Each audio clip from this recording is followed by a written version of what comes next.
সকালবেলা উঠোনটা ঝাড় দিয়ে একটু মাটি নিয়ে চলে আসলাম আমাদের রান্নাঘরটা লেপার জন্য। উনুনটা তো প্রত্যেক দিনই লেপতেই হয়, একদিন না লেপলে মনে হয় কত দিন থেকে না লেপি না। কারণ তেল ছিটে যেমন পড়ে থাকে তেমন কিন্তু নোংরাও হতেই থাকে। তো যাই হোক, আজকে শুধু উনুনটা নয়, উনুনটা তো লেপবই, তার সাথে হচ্ছে রান্নাঘরটাও কিন্তু লেপবো। তো শুভ সকাল বন্ধুরা, আমি কৃষ্ণা, আমার ব্লগ চ্যানেলে তোমাদেরকে অনেক অনেক স্বাগত আর আমার অনেক অনেক ভালোবাসা। কোচবিহার জেলার ছোট্ট একটা গ্রাম থেকে আমি। তোমরা কে কোথা থেকে দেখছো অবশ্যই বন্ধুরা কমেন্টে জানাবে। রান্নাঘর দেখবে তোমরা যত ছোট হবে না তত কিন্তু যে কোনো জিনিস, রান্নাঘর হোক বা অন্য কিছুই হোক, তত কিন্তু গুছিয়ে রাখাটা খুব সুন্দরভাবে হয়ে যায়, তাই না? আর দেখবে ঘর যত বড় হবে তত যেন জিনিসও বেশি লাগে, আর কোথায় কোন জিনিস রাখবো, কোনটা কোথায় রাখবো, কিভাবে সাজাবো, কিছুতেও মনে আসে না, কিছুতেই আমরা বুঝতেই পারি না, তাই না? যত ছোট রুম হয় তত কিন্তু বেশ সুন্দর করে সাজিয়ে গুছিয়ে রাখা যায়।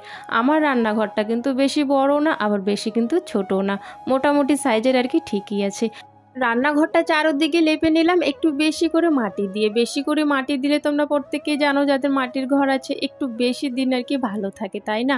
আর যদি শুধু জল দিয়ে লেপা যায়, ওই খানিকখানির জন্য ভালো থাকবে, পরে আবার যেই কি সেই হয়ে যায় কিন্তু। তো সেই জন্য একটু বেশি বেশি মাটি দিয়ে লেপার চেষ্টা করি সব সময়। তো যাই হোক, এইদিকে দেখো রান্নাঘরটা তো লেপা হয়ে গেছে। এখন হচ্ছে বড় ঘরের যে বারান্দাটা আছে সেটা লেপবো, তারপর হচ্ছে রান্নাঘরের বারান্দাটাও কিন্তু লেপে নেব। একটা লেপলে বললাম না, আর একটাও লেপতে ইচ্ছে করে। ভাবছিলাম যে বড় বারান্দাটা আজকে লেপবো না, কাল লেপবো, কাল বৃহস্পতিবার, কাল লেপবো। এখন আবার ভাবছি যে না, এক জায়গায় লেপেছি আর এক জায়গাটা জানি কেমন দেখা যাচ্ছে, তো সেই কারণে দুই সাইডে লেপে নিলাম ভালো করে। যাদের পাকা ঘর তারা তো প্রত্যেক দিনই লেপে, তাই না? আমাদের তো পাকা ঘর নয়, আমাদের হচ্ছে মাটির কাঁচা ঘর। তো মাটির ঘর কিন্তু প্রত্যেক দিন না লেপলেও হয়, 2-3 দিন পর পর লেপলেও হয়, তবে পাকা ঘরটা প্রত্যেক দিন লেপতে হয়, তাই না? আর এই দিকে দেখো প্রীতম বের হওয়ার চেষ্টা করছে। যেদিনে আমি একটু লেপবো না, বারান্দা হোক ঘর হোক, সেদিন ওদের তাল বেশি পড়ে যায় আর কি, বাইরে যাওয়া ঘরে আসা, মানে তখন ভিতরে কাজ থাকবে যেদিন আর কি লেপবো। আর যেদিন লেপবো না সেরকম কোনো কাজ থাকে না, ওই লেপার মধ্যে ওদের যেতেই হবে, তখন আর কি কাজটা মনে পড়ে ওদের। তো যাই হোক, ওইদিকে আসতে পারছিল না, ওই টিনের সাহায্যে আর কি আসছিল, মানে সাইডে সাইডে পা দিয়ে দিয়ে আসছিল। তো যাই হোক, ওইদিকে দেখো লেপা তো শেষ হয়ে গেছে। এখন হচ্ছে কলে পারে কিছু আর কি বাসন আছে, সে বাসনগুলো আমি মাজে নিই। আগে উঠোনটায় ঝাড় দিয়েছিলাম, তারপর হচ্ছে বারান্দাগুলো লেপেছিলাম। আর এখন বাসনগুলো মাজবো, ঝুড়িটা নিয়ে আসলাম। আজকে একটু বাসনটা বেশি আছে, তো সেই কারণে হচ্ছে রান্নাঘর থেকে ঝুড়িটা বের করে নিয়ে আসলাম। আর গামলায় দেখতে পাচ্ছ তোমরা কিছু কিন্তু কাপড়ও আছে, বাসনগুলো ধোয়ার পর কাপড়গুলো হচ্ছে ধুয়ে নেব। আর জানো তো বন্ধুরা, আমাদের এই ঝুড়িটা যে দেখছো না, বাসন রাখার আর কি ঝুড়িটা, এই ঝুড়িটা অনেক দিন হয়ে গেল, যেমন কি তেমনই রয়ে গেল। প্রায় আমি কিন্তু ঝুড়িটাও বাইরে বের করে এরকম করে আর কি সার্ফ দিয়ে একটু মেজে নিই, তাহলে আরও চকচকে হয়ে যায়। তবে এক ফোঁটাও কিন্তু মানে ভাঙেও নেই, কোনো রকম কোনো জংকাটও ধরেনি, যেমন আনা হয়েছিল তেমনই কিন্তু আছে। অনেক দিন হয়ে গেল ঝুড়িটা। চলো বন্ধুরা, বাসনগুলো মাজতে মাজতে তোমাদের সুন্দর সুন্দর কমেন্টের উত্তরগুলো দিয়ে ফেলি। তনুশ্রী দিদি ভাই বলেছো তোমার ভিডিও আমার খুব ভালো লাগে। থ্যাংক ইউ সো মাচ গো, আমার ভিডিও দেখার জন্য, আমাকে এতটা ভালোবাসা দেওয়ার জন্য। মন্দিরা বিশ্বাস বলেছো দিদি ভাই আমি আসাম থেকে দেখছি, আসামে আমাদের বাড়ি আসা নিমন্ত্রণ রইল, তো যদি কোনোদিন যাই বোন তাহলে নিশ্চয়ই তোমাদের বাড়ি যাব। থ্যাংক ইউ সো মাচ আমার ভিডিও দেখার জন্য, এত সুন্দর একটা কমেন্ট করার জন্য। বাসনগুলো মাজার পর আর কিন্তু দেরি করব না, বাসনগুলো মাজার সঙ্গে সঙ্গে কাপড় জামাগুলো ধুয়ে না আমাদের যে উঠোনের তারটা আছে সেই তারে হচ্ছে মেলে দেয়, আর কিন্তু আমি চানটাও করে নেই। কিন্তু তারপর দেখলাম যে আমাদের উঠোনের তারে সেরকম আর রোদ পড়ছে না, এই জামা কাপড়গুলো বোধহয় আজকে আর শুকাবে না, কালকে গিয়ে শুকাবে। তো সেই কারণে দেরি না করে বারান্দার থেকে হচ্ছে জামা কাপড়গুলো আমি এখন এই যে তুলে নেব। তোলার পর হচ্ছে বাইরে যাব, বাইরে খুব রোদ পড়ে আর একদিনেই খুব তাড়াতাড়ি জামা কাপড় শুকিয়ে যায়, রাস্তার ধারে তো ওখানে খুব সুন্দর রোদ ওঠে আর কি। তো যাই হোক, এই যে দেখো জামা কাপড়গুলো তোলা শুরু করে দিয়েছি, এখন জামা কাপড়গুলো বাইরে মেলে দিয়ে আসবো। তো তার মধ্যেই হচ্ছে প্রীতমের বাবা চলে আসে বাজার নিয়ে। আর বাজারে কী কী নিয়ে এসছে সেটাও তোমাদেরকে আমি কিন্তু দেখাবো। চান করে ঠাকুর দেওয়া কিন্তু হয়ে গেছে, এখন বাজারগুলো নিয়ে রান্নাঘরে চলে আসলাম। আর এখন হচ্ছে ঝুড়িতে বাজারগুলো ঢেলে নেব। বেশি কিছু আর নেই, আলু পেঁয়াজ আর ওই যে দেখছো ডাল এনেছে, খেসরির ডাল আর বেগুন আর 3টে হচ্ছে তিতা করলা। ওর নাকি তিতা খেতে খুব ইচ্ছে করছিল, সেই জন্য 3টে তিতা করলা নিয়ে এসছে। আর এই তিতা করলাগুলো না ওই মোটা মোটা করে কেটে ভাজা করে খেতে আমারও ভীষণ ভালো লাগে। এখনও যারা আমার ভিডিওটা দেখছো বন্ধুরা, তাদেরকে অসংখ্য অসংখ্য ধন্যবাদ গো, এতক্ষণ ধরে আমার ভিডিও দেখার জন্য, তোমাদের মূল্যবান সময়টা এই ভিডিওতে দেওয়ার জন্য। আরও একবার অসংখ্য অসংখ্য ধন্যবাদ। যারা নতুন বন্ধু হয়ে এসছো তাদের কাছে অনুরোধ রইল বন্ধুরা, চ্যানেলটি সাবস্ক্রাইব করে আমার পাশে থাকবে। আর যারা পুরনো বন্ধু হয়ে আগের থেকে আমার ভিডিও দেখছো তাদেরকে অসংখ্য অসংখ্য ধন্যবাদ।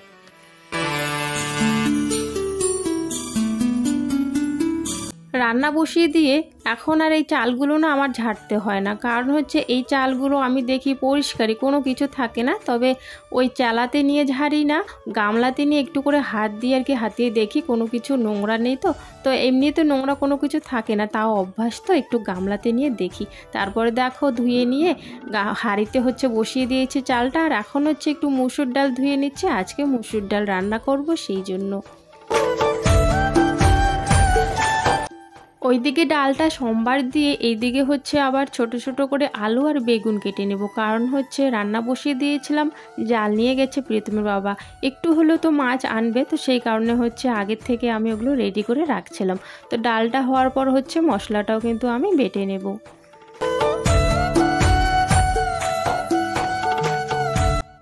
ডালটা একটু বেশি করে রান্না করি, কারণ যাতে আমরা দুবেলা খেতে পারি এই ডালটা দিয়ে, আর যাতে ডালটা রান্না করতে না হয়। যদি কোনো কিছু তরকারি শর্ট পড়ে তাহলে গ্যাসে রাতে করে নেব, তবে ডালটা একটু ঝোল ঝোল জিনিস যেটা, সেটা হলে ভালো হয় আর কি। বাচ্চারা আছে, বাচ্চারা তো ঝোল ছাড়া খেতে পারে না, তো সেই কারণে যেদিনে আমি ডাল রান্না করি তো একটু করে বেশি রান্না করি এই ডালটা। অল্প একটু মশলা তো, তাই হচ্ছে মশলাটা তাড়াতাড়ি বাটা হয়ে গেছে। তো যাই হোক, এদিকে রান্না বান্না হয়ে গেছে, খাওয়াও কিন্তু শুরু করে দিয়েছি আমরা। আর কয়েকদিন ধরে একটা করে লেবু নিয়ে নিচ্ছি, সবাই মিলে কেটে খাচ্ছি, কারণ লেবুটা ইদারিং ভালো লাগছে আর কি, যেহেতু গরম পড়েছে তো সেই কারণে ভাত দিয়ে খেতে ইদারিং আর কি ভালো লাগছে। তো যাই হোক, খাওয়া দাওয়া হয়ে গেছে, এখন তো উঠোনটা ঝাড় দিতে হবে। বিকেলবেলা আর সকালবেলা তো উঠোনটা ঝাড় দিতেই হয় গ্রামের বাড়িতে, তাই না? তো সেই কারণে হচ্ছে উঠোনটা এখন ঝাড় দিয়ে দিচ্ছি। এখন কিন্তু বৃষ্টি নেই, তবে হচ্ছে প্লাস্টিকটা আমি পেতে দেবো ভালো করে, রাতে আবার বৃষ্টি হতে পারে, আকাশটা একটুখানি খারাপ দেখা যাচ্ছে। তো সেই কারণে আগে হচ্ছে এই জায়গাটায় ঝাড় দিয়ে দিলাম, তারপর প্লাস্টিকটা ভালো করে পেতে দেব। আবার প্লাস্টিকের ভেতরেও দেখি অনেক নোংরা পড়ে যাচ্ছে, পাতা পড়ে যাচ্ছে, প্লাস্টিক পড়ে আছে। তো যাই হোক, তো সেইগুলো আবার একবার প্লাস্টিকের উপর দিয়ে ঝাড় দিয়ে নিলাম। বাড়ির গৃহবধূদের কাজের কিন্তু শেষ নেই। এই যে সকাল থেকে আমরা শুরু করি, রাত অবধি কিন্তু চলে, যতক্ষণ না রাতে ঘুমোবো, তাই না? সারা দিন আমাদের ডিউটি কিন্তু করেই থাকতে হয়, প্রত্যেক দিন কোনো ছুটি না নিয়ে। কোনো দিনও কিন্তু ছুটি হয় না আমাদের, যদি একদিন খুব শরীরটা খারাপ করে সেদিনে একটু ছুটি পাওয়া যায়। আর এই কাজগুলো এখন করতে করতে না একটা না অভ্যাস হয়ে গেছে, এখন কিছু মনেই হয় না, এখন মনে হয় এগুলো আমারই কাজ, আমাকে করতেই হবে প্রত্যেকটা দিন। তো সেই কারণে হচ্ছে দেরি না করে ওই ঘুম থেকে উঠেই কিন্তু ডিউটিতে লেগে পড়ি।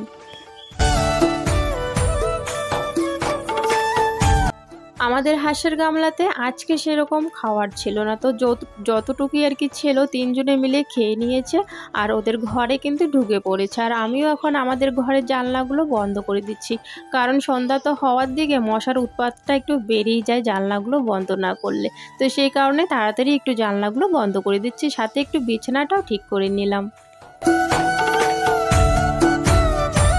আর এই যে দেখো, বিছানা ভর্তি জামা কাপড় পরে আছে, ব্যাগ পরে আছে, বইও পরে আছে। এখন হচ্ছে এগুলো গোছগাছ করে জায়গা মতো রাখবো, কারণ এই বিছানাটা দেখলে, এলোমেলো দেখলে মনটা কেমন জানি করে, মনে হয় যে ঘরটাই পুরো এলোমেলো হয়ে পড়ে আছে। তো সেই কারণে দেরি না করে এখন বিছানাটা ঠিক করে নেবো। আর প্রায় দিনে এরকম হতেই থাকে, প্রত্যেকটা দিন আমি কিন্তু এরকম করে ভালো করে গুছিয়েও রাখি। বাচ্চা বাড়িতে থাকলে না এরকমটাই হয়।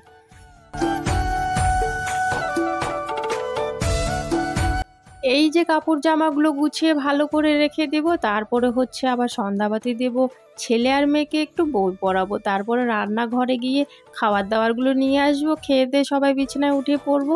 সারাদিনের আজকে এই কাজ ছিল বন্ধুরা। কেমন হয়েছে ভিডিওটা অবশ্যই কিন্তু জানাবে। দিনের বেলা যা রান্না করি রাতে না একটু একটু করে রয়ে যায়, একটু বেশি করে যেহেতু রান্না করি সেই কারণে একটু একটু করে রয়ে যায়। আর রাতে সেগুলো খেয়ে কিন্তু আমরা বিছানায় উঠে পড়ি। রাতে আর সেরকম রান্না করি না। মায়ের সাথে যদি একটু কম পড়ে তখন তো রান্না করতেই হয়, তাই না? তো চলো, খাওয়া দাওয়া হয়ে গেছে সবার। এখন দেখো মশারি ঠিক করা হচ্ছে। আর এদিকে ফ্যানটা তো সারা দিন চলতে থাকে, ফ্যান ছাড়া তো হবেই না, রাতে বলো দিনে বলো, তাই না? যেহেতু খুব গরম পড়েছে। তো টাটা, আজকের ভিডিওটা এখানে শেষ।